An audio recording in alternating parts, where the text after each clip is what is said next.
Hi, and thanks for joining us today. I'm Kari. And I'm Kimberly. And we're excited to be with you to prepare some healthy snacks and dishes today. Yeah, today we're going to make a fruit crisp recipe.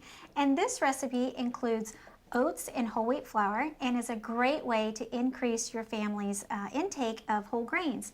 Also, the apples that we're going to use in this recipe, and you can use fresh, canned, or frozen, is another great way to increase your family's fruit. Great.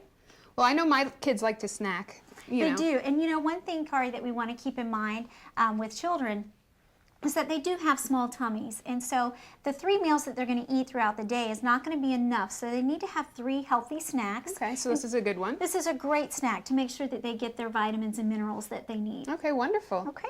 Well, before we get started, I want to just emphasize the importance of keeping your hands clean, especially after you've, played with your pet or changed a diaper, for example. And if you're sick and you're sneezing, make sure you wash your hands really well. Right. Also, keep your surface area where you're cooking clean, your dishes and everything. And if, for example, like today we're using fruits and vegetables or something like that, you want to make sure you always wash that as well so that it's nice and clean. Prevent the spread of bacteria and all that. We also have our ingredients already laid out. It's a good idea to sometimes do that. Don't you agree? I agree, because there's nothing worse than getting ready to make a recipe and you forgot an ingredient. Absolutely. So that's great. And so we're also going to show you how to measure some of these ingredients as we go along today. So before we do that, I've already washed my hands, so I'm going to preheat the oven. And I haven't done that, so I need to clean up real quick. Okay. So what I'm doing here is I'm actually preheating the oven to 450 degrees, and that'll give our oven time to heat up to the right level before we bring our food over and put it in there. So while that's going, we'll get back over here and get started. So let's go ahead and measure some stuff. Okay. We're going to start with this very large bowl. Yes, and this bowl's larger than you need, but we're doing that because you don't want to have spillage as you're making this recipe up. So we're going to start off with the topping today. It's going to have 2 parts, a topping and a filling. So okay, wonderful. Let's get started. Okay, to start off with, we have half a cup of the whole wheat flour. Okay. And we'll go ahead and show you how to measure that. Yeah, now this is a measuring cup that already says half a cup on it, and I've just got a big scoop here, and all I'm going to do is take an ordinary butter knife and level my scoop off. Okay. So that when I put it in my recipe, I know I've got the exact amount that I need. Okay, so what we do is take our half a cup of whole wheat flour, which we said we've already pre-measured, so there's that, and then we have half a cup of regular white flour. Okay. Okay, and to that we're going to add a half a cup of oats. Okay. And then after that, we need to add 1/3 a cup of light brown sugar. Okay. And if you want to show how to measure that as well. I'll show. Here's a little tip with this, because this is asking for the sugar to be firmly packed. If you look here in the bowl, it's nice and packed here. And all we're going to do is take a big scoop, once again, of the brown sugar. I'll hold the bag there. Okay, and then I'm just going to take a spoon, and I'm going to pack that down so it's firmly packed. There again, making sure I have the exact amount that I need for my recipe. Wonderful. Okay. All right, so we'll add that in there. And then after that, we have a 1/4 teaspoon of cinnamon. Okay. And a 1/4 teaspoon of nutmeg. And a half a cup of canola oil. Okay. You know what? I'm going to do another little tip here with that cinnamon too. Same with the flour. We want to make sure that when we measure that off, that we level it out real even. Using our butter knife, I'll show real quick. You want to hold that for me? For you, sure. That's great. Here again, you can include the kids. Okay. Let them help out with this. And they're just going to scrape it across. Yeah. Okay. And if you have everything pre-measured, it's great for them to be able to just go ahead and help you pour things in. Right. And finally, we need half a cup of the canola oil. And what you need to do is keep it at eye level so you can make sure that you get the right amount right at that half level point. Exactly at the half a cup. Okay. So we'll go ahead and add that in. And we're actually going to save that bowl after we've poured out the canola oil because we're going to use the remainder of that oil to grease our casserole dish. Right. So if you want to move all this stuff out of the way, I'll go ahead and get started with this. Okay. So I'm just dipping my paper towel in there, getting it nice and moist. Use that remainder, that way we don't have waste. And I'll go ahead and take my casserole dish and just rub a nice layer along the bottom and then along the edges as well. And you're getting that all mixed up for me? I'm mixing this up. Wonderful. Okay, so that's all set, and I'm going to put that back aside here, okay? Okay. And now I can continue mixing that if you want to go ahead and get started on showing them about the apples. With the filling. Okay. With the filling, we're actually going to start off with, it's optional in this recipe, but it requires lemon zest. Let me show you a little tip with lemon zest, because if you do have a lemon at home, I would encourage you to go ahead and add it to the recipe. What you're going to do with this is you're going to take the lemon and gently rub it on your cheese grater. And you don't want to get down to the white part of the lemon or it's going to get bitter. And if you look on the underneath, this is what it's going to look like once you go ahead and let zest the lemon. And that's the final product there, okay? And this is what the lemon would look like once you've finished zesting. I'll move that for you, and you can go ahead and... And save that lemon because we're going to use it here in just a minute on the apples. Wonderful. Okay, so now with the apples. This recipe requires 8 apples. Now we already have them peeled and cored and chopped. I'm going to show you a tip with that though. Just using a regular potato peeler, I'm going to go ahead and get down into the apple core. And this, if you've included the kids in the recipe at this point, you would want to do this part for them. And Cara, you may want to move this bowl of apples so they can really see what we're doing here. Okay. If you don't mind. Okay.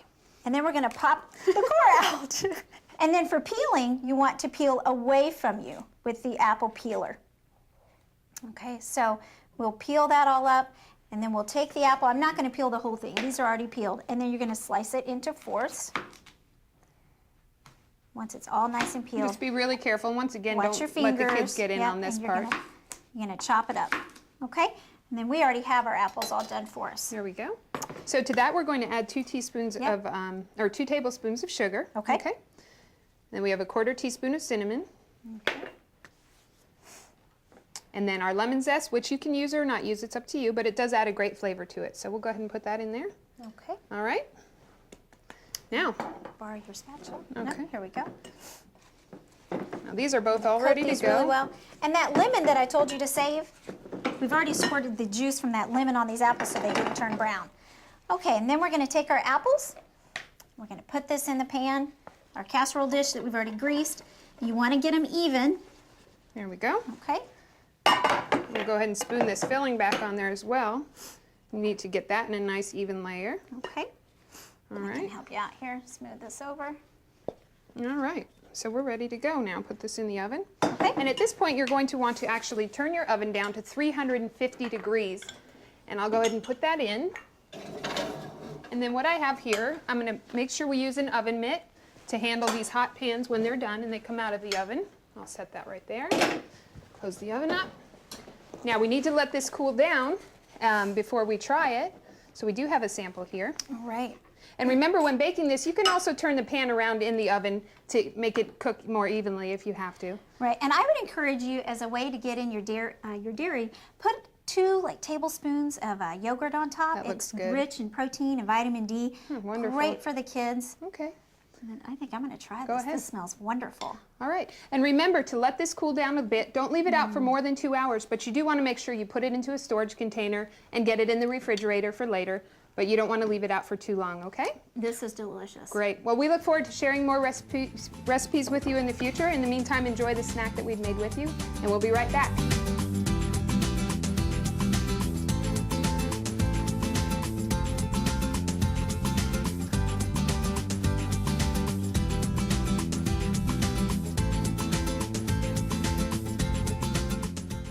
Okay, so what are we going to make this time? I thought we'd bake some banana bread today. Sounds good. Yeah. Love it. Great. And you know, this recipe provides an economical and delicious way to increase your family's intake of whole grains and fruits. And you know, Kari, with this recipe, it's really easy to add other vegetables such as zucchini or carrots instead of the fruit. Sounds good. Yeah, and you know, it's a great way when you're introducing new items to kids. To the kids, yeah, right. to get them a little more familiar with it. Okay. Okay. Sounds good. I'd like Great. to try that sometime. Great. Okay, so we have all of our ingredients here ready to go. It's a good idea to have them pre-measured, even ready on your counter when you get started, and that way you don't have to wonder where something is or find out you don't have it perhaps. That's always a bummer. Okay, so we're going to go ahead and preheat the oven to 325 degrees. I've already washed my hands, so if you want to do that, I need to do important step, make yes, sure you absolutely. do. So I'm going to come over here and turn on the oven, again at 325 degrees, and that's going to make sure that the oven temperature reaches the right temp before we get started putting our food in there. So you got it all ready to go? Yes, my hands are all clean, ready to go. So we're going to use this glass baking dish here for the bread, and we need to grease it a little bit. Yeah. You want to go ahead and do that? I'm just going to use a little bit of canola oil here. Okay. Whoop, may have got a little too much, but we're going to use a paper towel. And what I'm going to do with this, I'm going to grease it really well. And this is nice because Probably helps it from not sticking, right? Yeah, when it's you're not gonna pulling the stick. food out. And then with cleanup later, it's Okay. great. Things aren't going to stick to it. It'll be a lot easier to wash. Okay, and you want to make sure you get all the sides too around there so that it doesn't stick to any of the sides. Okay? Right, right. Okay, so we're going to go ahead and get started. We have this large bowl to mix in, and we're going to go ahead and take our first ingredient, which is 3/4 cup of canola oil. Canola oil. Yeah, and then we're going to add to that 1 cup of sugar. Thank you. All right. And if you stir that around, it'll help the sugar dissolve a little before you add your next ingredient. So Okay. I can do You that want to if mix you that want. up? Because we're going to move on to the bananas, The right? bananas, yes. Right. This calls for 1½ cups of bananas. That's about 4 medium bananas. Wouldn't you say that's about right? Yeah, I think that's right. Now, we're lucky. Our bananas have already been mashed for us, but what I Right. want to do is show you how we do that.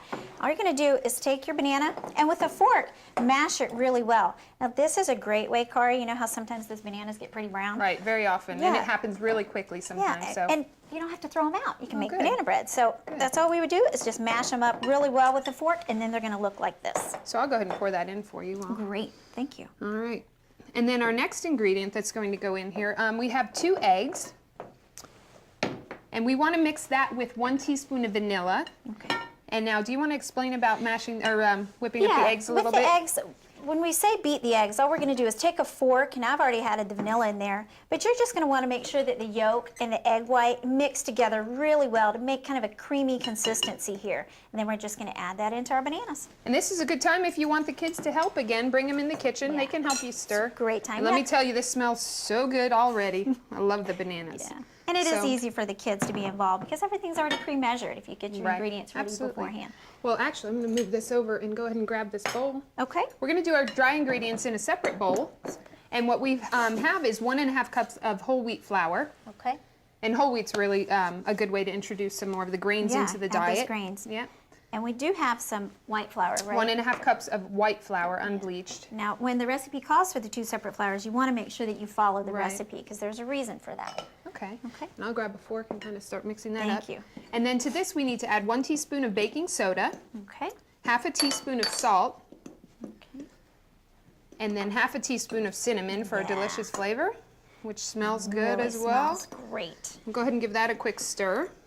And then, Okay, oops, super. I'll go ahead and pour Now, that if you'll in there pour that for you. in, and then I'll mix it up because you want to mix it really well. Make sure you get all of the lumps out. Right, and kind of scrape the bottom because the flour will start sticking to the bottom. I'm going to mix it up Go ahead real and do well. that.